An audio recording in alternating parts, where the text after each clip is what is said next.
Good afternoon, everybody. Thank you for joining us for our 15th Ask Me Anything live video series. I apologize because we are starting 15 minutes late. We had technical difficulties. If you missed the 14th AMA on the Liberian Refugee Immigration Fairness Program, you can still see it on Highest Pennsylvania's YouTube page, on our website at www.highestpa.org, or in the video section of Highest Pennsylvania's Facebook page. My name is Catherine Miller Wilson, and I'm the Executive Director of Highest Pennsylvania, a nonprofit whose mission is to provide immigration, legal, and social services to immigrants and refugees who are low income. Today, our conversation will focus on language access in schools.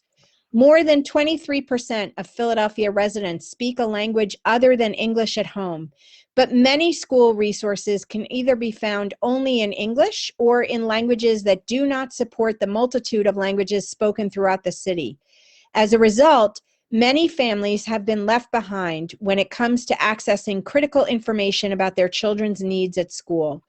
This divide has only increased throughout the pandemic. Today, we are excited to be speaking with Highest Pennsylvania's own Valerie Harteg. Val is the Education Program Manager at Highest Pennsylvania. She has advocated for language access in schools and works with bilingual counseling assistants, otherwise known as BCAs, to ensure that immigrant children and families have a smooth transition into their educational lives in Philadelphia. Val has also manages Highest Pennsylvania's education team and programs, including English as a second language classes for children and adults. Thank you for everyone who has submitted questions already. We are excited for our conversation today. If you haven't already done so, please submit any questions you have during the next half hour in the comments section below. If we don't get to them during this live conversation, we will answer them in the comments. Please keep your questions general. If you have specific legal questions or need legal representation, please contact Highest PA directly. We cannot give legal advice on Facebook Live. We would also love to hear your ideas on topics for future videos. We hope that through this video series, you can ask any questions you have and learn the truth about immigration and refugee resettlement in the U.S. Welcome, Val. I'll start with a question from me. Why is it important to have language access in schools? Thank you, Kathy. It's wonderful to be here. So language access is really vital to family engagement in schools. When we think of school, oftentimes the first thing that comes to mind is the student, right? The student in the classroom, the student engaging with their friends, engaging with the teacher. We don't often think of the parent right away.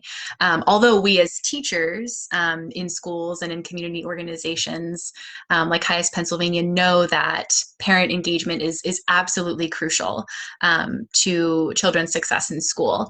And in fact, the Philadelphia Board of Education just released their new guardrails and goals for district schools, and one of them is to increase family participation in students' education.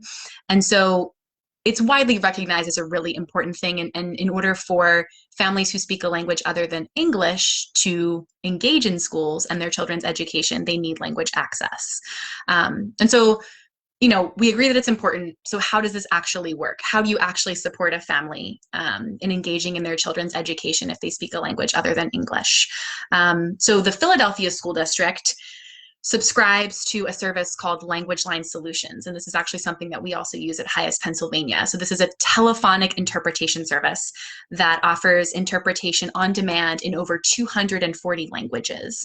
Again, this is available to all school district staff, to serve the over 200,000 students that are in the Philadelphia School District and their families.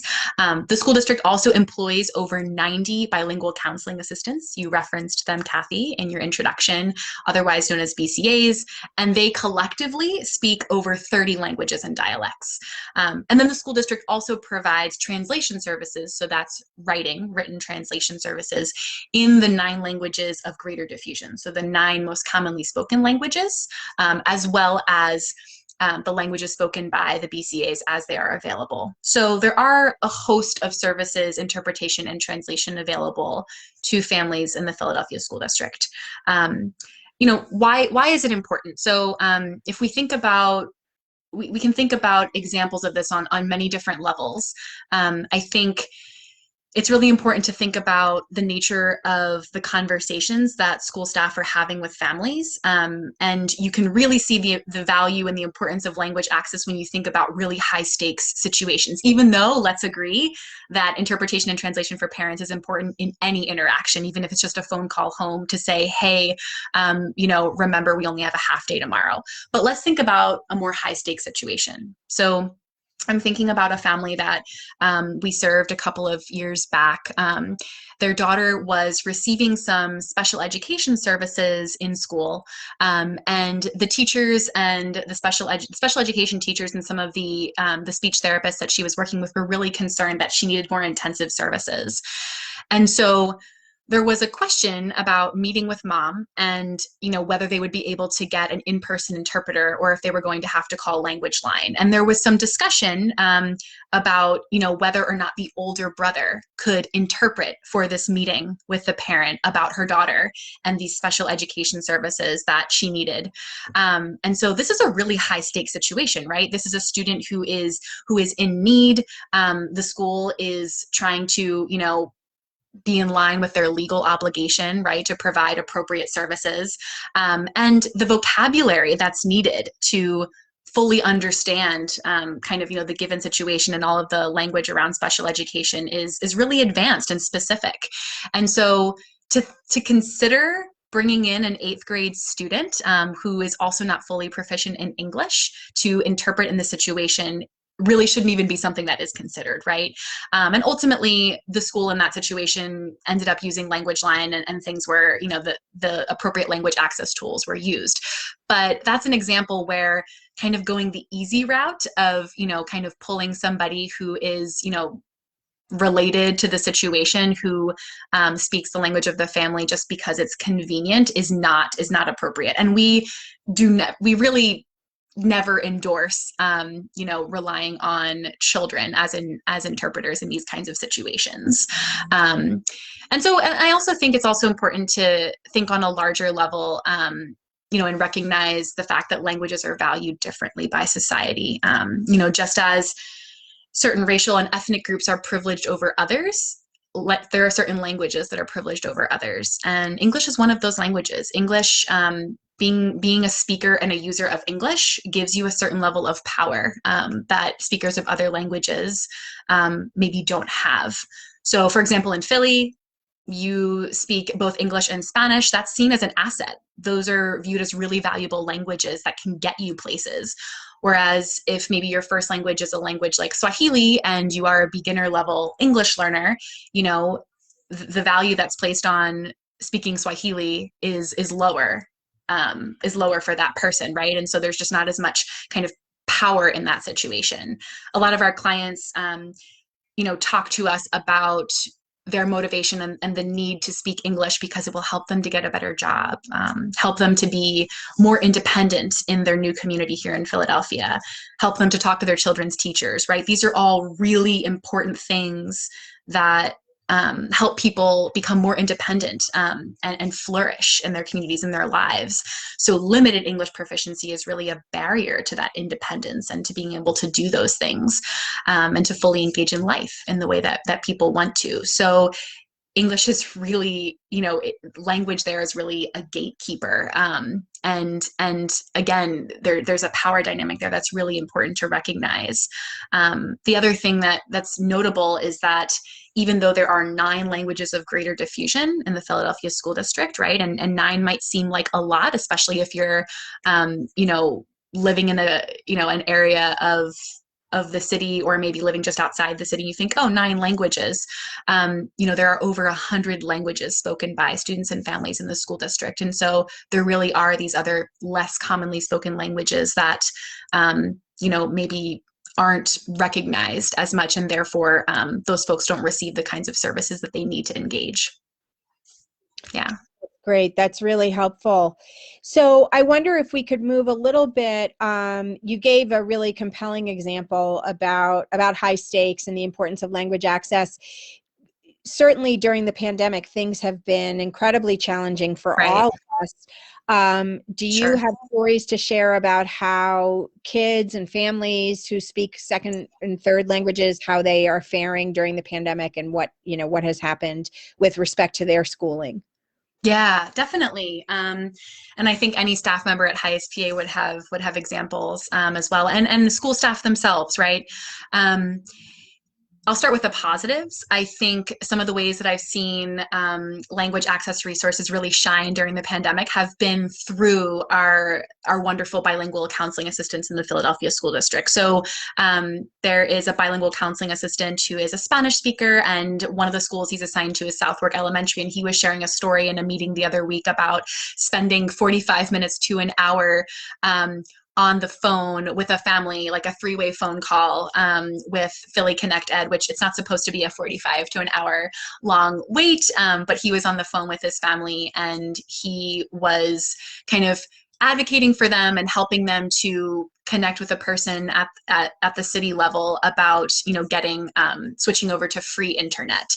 And so the BCA in that case was absolutely vital to this family's access to free internet, which is something that a lot of families have had challenges with.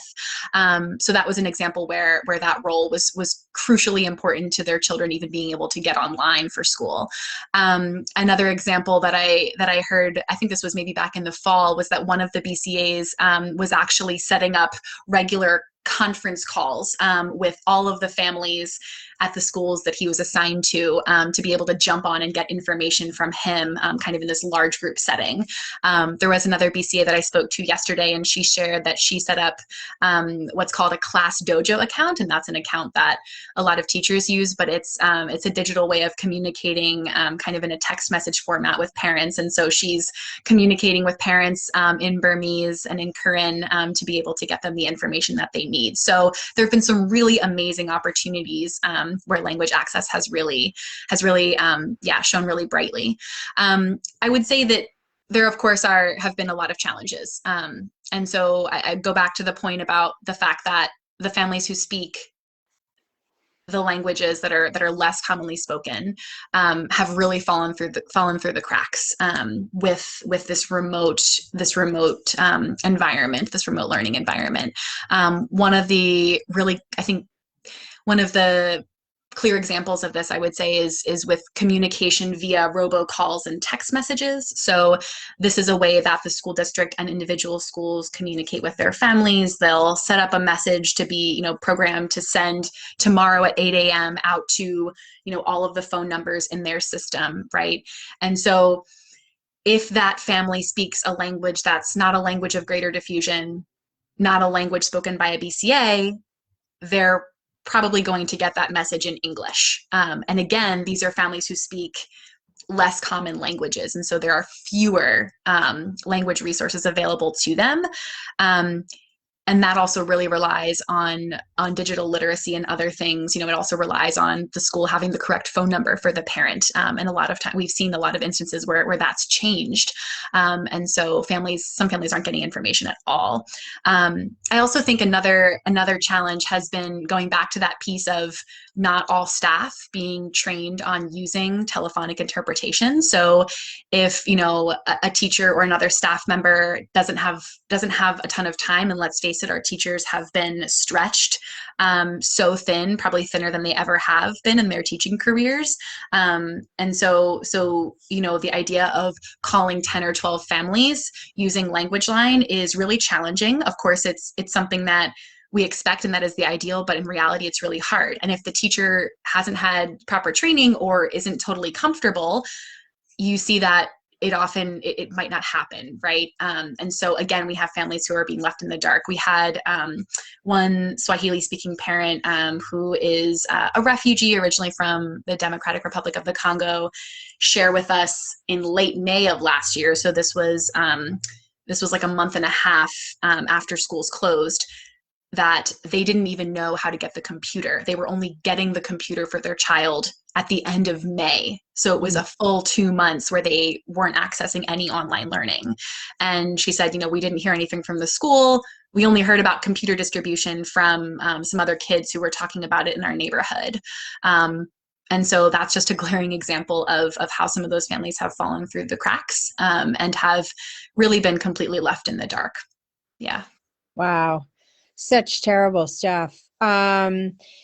So I guess I wondered, is there any specific level of language access that schools and the district in particular are legally required to provide, to your knowledge?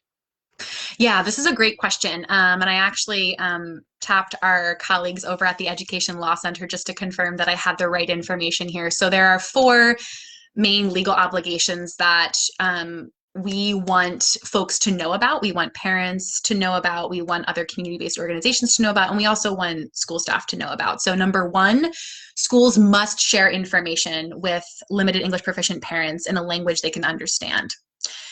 So students and families complete a home language survey to identify their language needs. That usually happens at the time of school enrollment.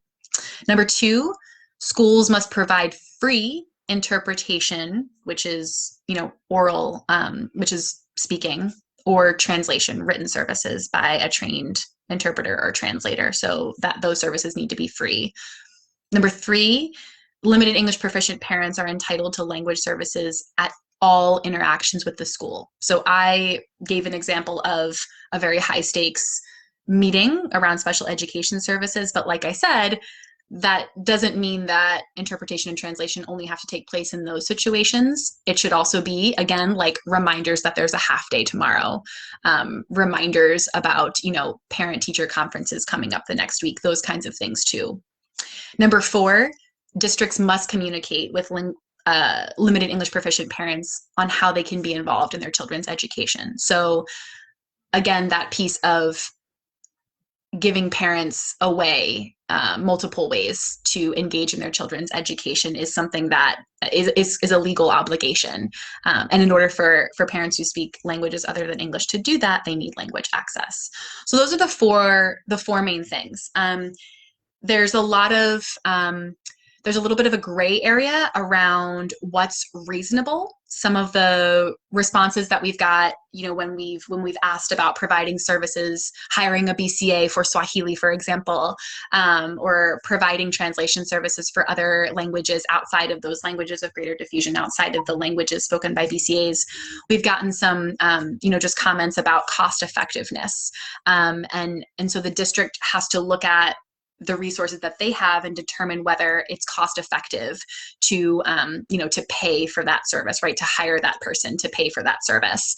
And so I think one of the questions is, well, even if it doesn't feel cost effective, let's look at other factors here to determine whether or not it's reasonable. So one of the things that our colleagues at the Education Law Center are really pushing the district to consider is, considering these other factors of what the parents who speak that language really need. So, what is their literacy level? What is their digital literacy level? And in certain cases, you have folks who speak these less common languages who actually have greater needs in those areas, maybe have lower levels of digital literacy, lower levels of literacy in their first language. So they actually, and this makes sense when you think of equity, right? They actually need more support than speakers of maybe some of the more commonly spoken languages. So there are absolutely legal obligations. Great. That's really helpful.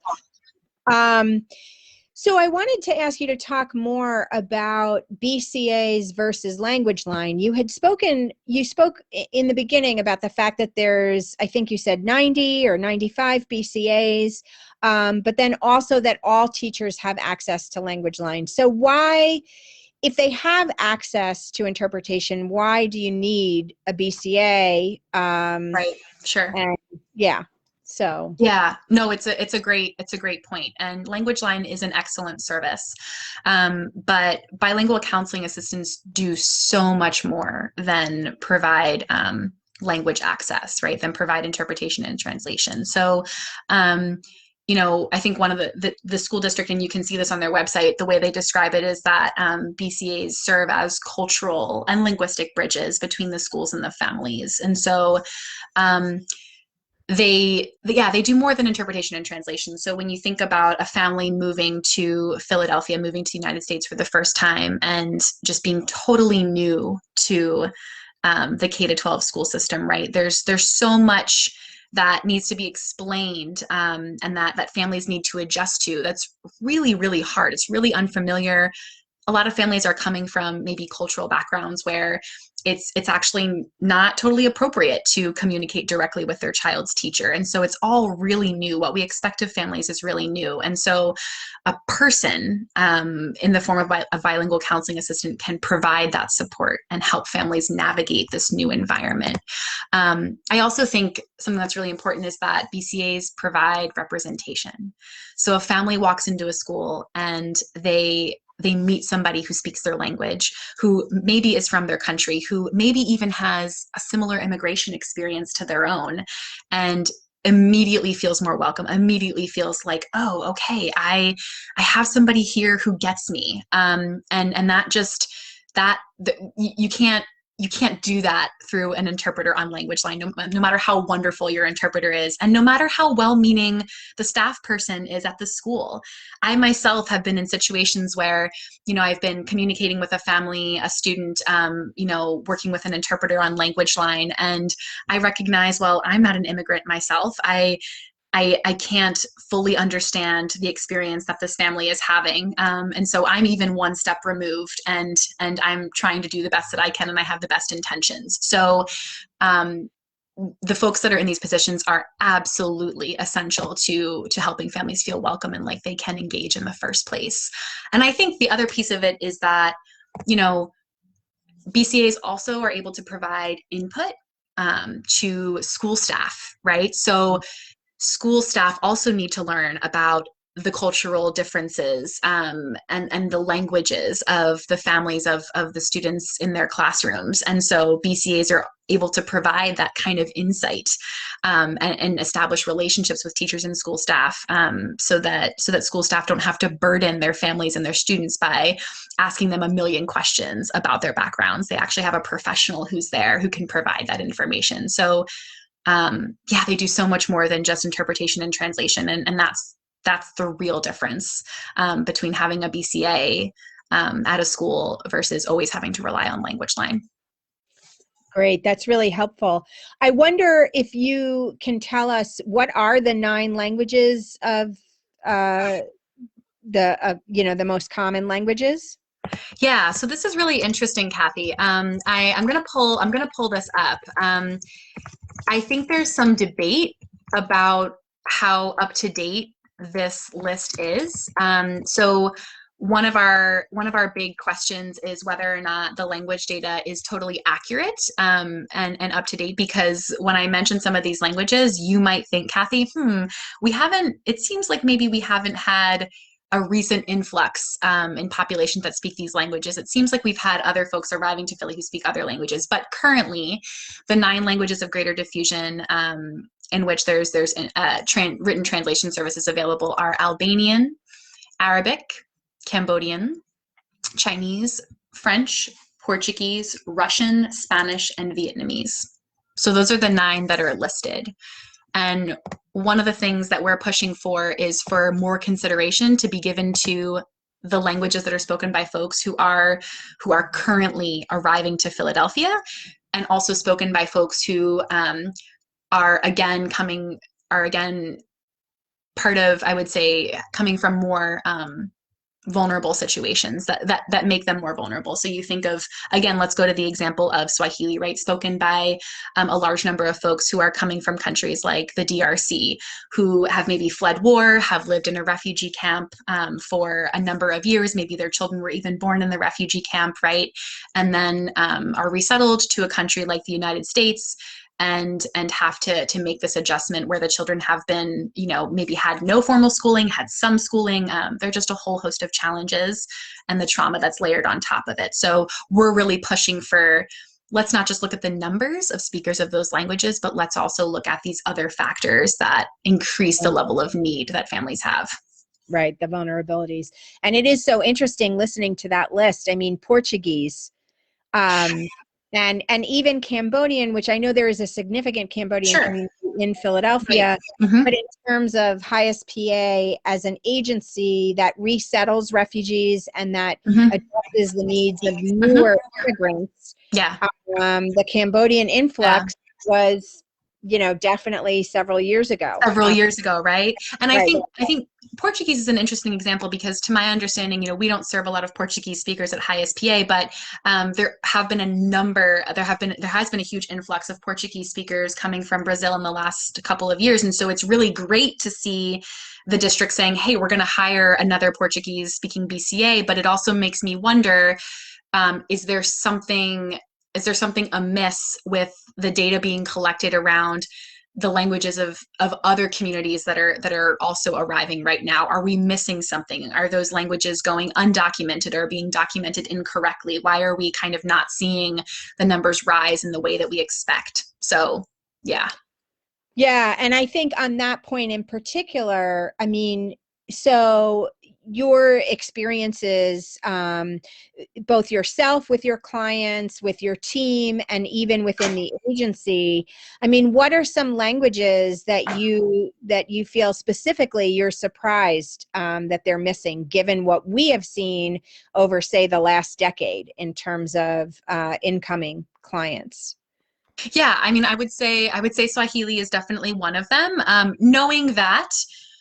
Knowing that it is still probably lower on the list of commonly spoken languages, but I think that it's definitely the numbers that are reported by the district or that have been reported in previous years, don't seem to kind of align with maybe what we would expect, especially since even through the Trump administration, we still continued to resettle folks coming from the DRC who, many of whom were speakers of Swahili. And so that was a consistent group that was still coming through.